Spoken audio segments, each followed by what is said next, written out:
Start off here. Thank you, Dr. Diaz. Thank you so much. So I'm going to say a few words and just kick off the discussion, and then I'm going to pass it on to my Sunil and also Melissa to sort of fill in the blanks. And the question becomes, where are we going with pharmaceuticals? So first things first, there's a lot of anxiety within the population when you look at the average population about pharmaceuticals and pharmaceutical pricing. Without a doubt, if you look at polls over and over again, one of the things that polls the highest, and it's a bipartisan issue, this is not a partisan thing, that pharmaceutical pricing or cost is a concern. So in the same polls, though, what you notice is that the same percentage of patients also say that they find pharmaceuticals to be affordable for them. So it's 75% say it's a problem, but 75% also say that it's affordable to them. And even when you go down to the level of patients who use multiple drugs for more prescriptions, only about 14% say that they have a difficult time paying for their medicines. So what is going on? And why are we at this situation where there's this differences in opinion in even the individual's mind who is being polled? So the first thing we need to do is really talk about data and where the facts are. And facts are not necessarily going to translate into what patients are feeling, because what patients feel about costs is very different what the society or the healthcare system experiences as cost. For patient, the cost is the most important thing is what they pay at the pharmacy counter. They really care less about what the growth of the healthcare expenditures are, how much are the curves looking like with regards to drug spending, and so on and so forth.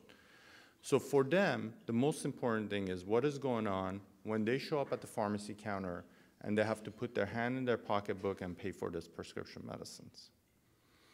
The truth is, from a growth perspective, pharmaceuticals are actually growing at a less of a pace compared to other kind of healthcare services in the US, hospitals, healthcare provider services, and everybody else. And this trend has been going on for the last 2-3 years.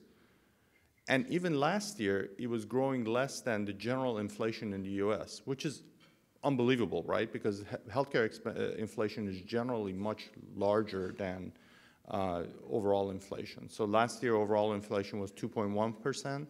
Pharmaceutical growth year over year was 1.5%. So clearly, the growth is not the problem. The growth has subsided. We had the Sovaldi sort of the issue of a few years ago where there was a significant growth because there was pent-up demand for a very serious illness, that there was some curative innovation that came into the market, and now it has subsided. We also know that there's been an explosion of amount of money that goes from pharma companies back to third-party insurers or PBMs and so on.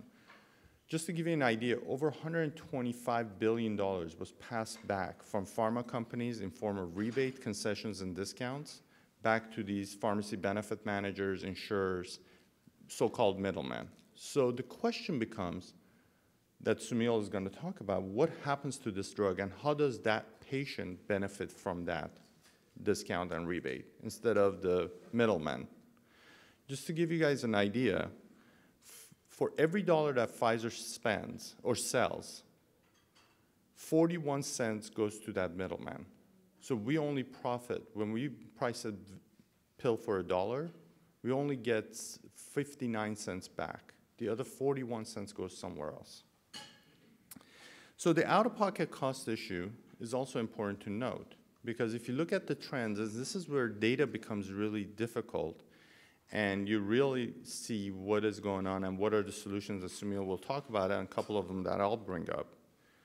So when you look at out-of-pocket costs, as a percentage of what patients pay, actual out-of-pocket costs have been going down over time for all of healthcare, not just pharmaceuticals. Patients pay less as a percentage out-of-pocket today than they were paying 5, 10, 15 years ago. And that's just because we have more insurance coverage, right? Think about it. Part D, which is the Medicare benefit program for prescription drugs, only came about in 2006. Prior to that, seniors were paying cash for their pharmaceuticals. So Better insurance coverage, better coverage, broader coverage has happened, that has caused that phenomenon. The second thing that has caused the phenomenon is really the genericizing of the market. 9 out of 10 prescriptions now in the US are of a generic formulation. So patients automatically are paying less, and there's a generic deflation going on in the US from a pricing standpoint. And you could see it in pharma companies who are basically closing out or going away because there's so much competition in the market, Teva being one of them. You know, they've had to relieve a lot of their field force just because the sales aren't there.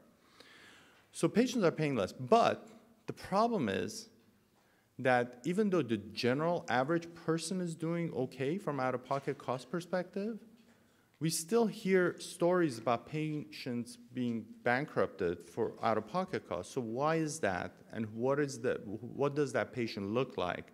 And how can we help that individual? So I always tell people, it's not a big issue, because in the US, around 0.2% of the US population spends $50,000 or more in prescription drugs annually. 0.2%. We need to figure out who those patients are that are suffering from this, and then put on policies that are going to help those individuals. Meanwhile, there are other policies, such as clawback, that you may have heard about, that really artificially inflate out-of-pocket costs for patients. So what is clawback? Clawback is when you show up as a patient to a pharmacy, and you have a $20 copay, and you pay your copay, but the real cost to the pharmacist to fill that prescription is $10. So the pharmacist doesn't keep the spread. When you pay $20 and their cost is $10, they don't keep the spread. That spread is then clawed back by the insurer or the PBM back to them as a profit. So in other words, patients are overpaying by using their insurance card, which is never should happen.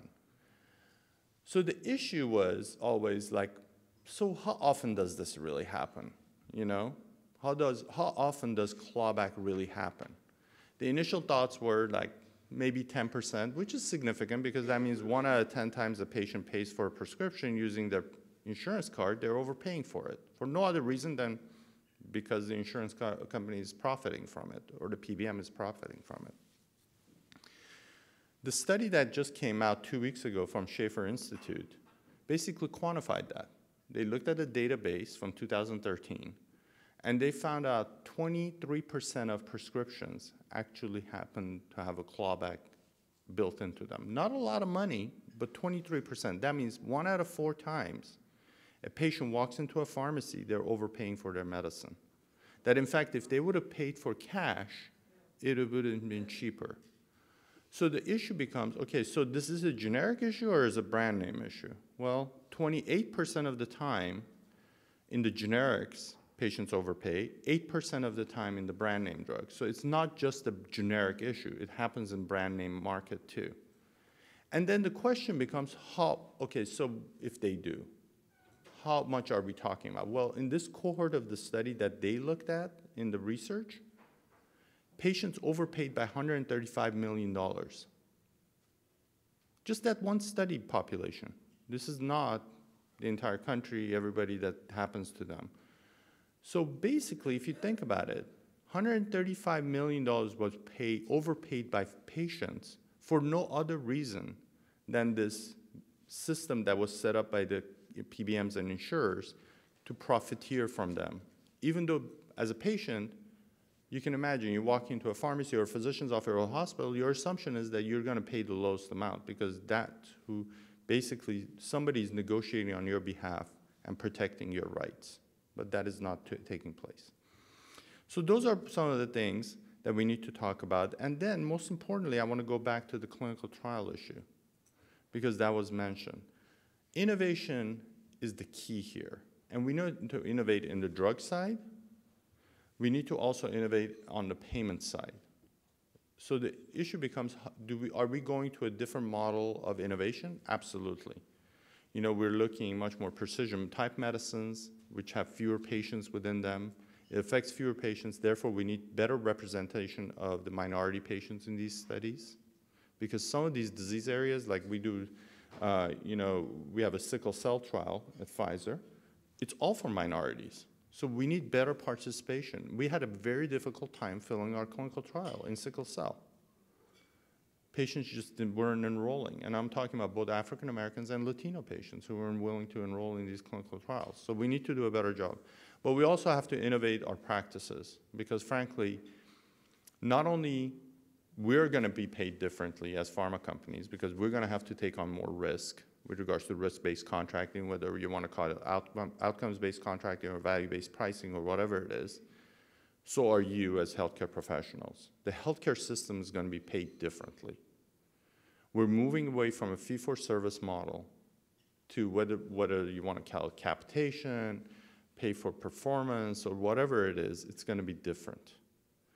And how do we make sure that we also are successful in this model of payment? Because we need to get paid differently to be able to innovate further. You guys need to get paid, you're going to be paid differently, but you need to be in existence to serve your populations or patients. How do we succeed?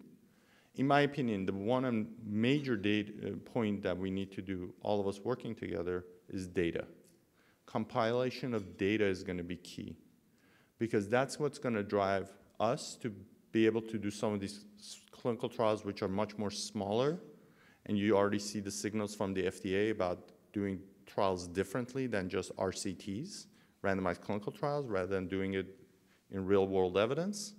So we're going to need data for that. But you guys are going to need the data to be able to take on this risk that's coming to you. And you own the data as healthcare professionals. Don't forget that. Nobody else does. And we need to figure out a way for us to be able to work with you directly to capture that information, to be able to then utilize it either for innovation on the pharma side or innovation on the payment reform side. So with that said, I'm going to stop. I'm going to turn it over to Sumil to talk about some of the work that he's been doing.